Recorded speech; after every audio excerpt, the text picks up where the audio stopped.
G'day, I'm Jim, and this is my father, Murray. We've been travelling the outback for over 50 years. I've been working through thousands of slides my dad took in straddles in the 60s and 70s.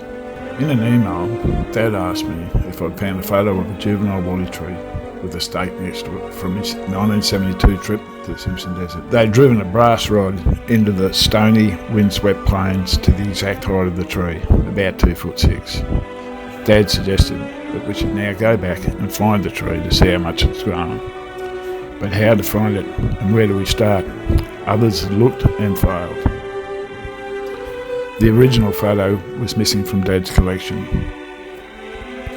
From what Dad remembers and the other photos of the expedition, we're pretty sure the 1972 waddi camp was near North Bore on Old Andado Station.